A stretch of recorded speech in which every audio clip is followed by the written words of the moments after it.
संतोष देशमुखांच्या मारेकऱ्यांना अटक केल्याशिवाय बीड सोडणार नाही, अंजली दमानी यांचा निर्धार। जिल्हाधिकारी कार्यालयासमोर धरणं आंदोलन। कालच्या बीडच्या सर्वपक्षीय मोर्चानंतर राष्ट्रवादी कार्यकर्ते आक्रमक। मोर्चात धनंजय मुंडेंच्यावर शाब्दिक हल्ला, आव्हाड, क्षीरसागरांवर गुन्हा दाखल करण्याची मागणी। बीडच्या शिवाजीनगर पोलीस ठाण्यात तक्रार।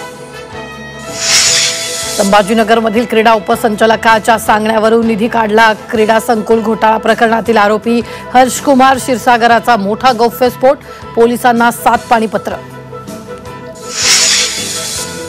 शिरूरमधील पुणे नाशिक रेल्वेचा जीएमआरटीचा मुद्दा चर्चेत। जीएमआरटीच्या अटी शर्तींमुळे रेल्वेला अडथळा, जीएमआरटीला विरोध नाही, मात्र गळ्यातलं लोढणं ठरू नये, खासदार अमोल कोल्हेंची प्रतिक्रिया। नवी मुंबई आंतरराष्ट्रीय विमानतळावर पहिल्या व्यावसायिक विमानाचं यशस्वी लँडिंग।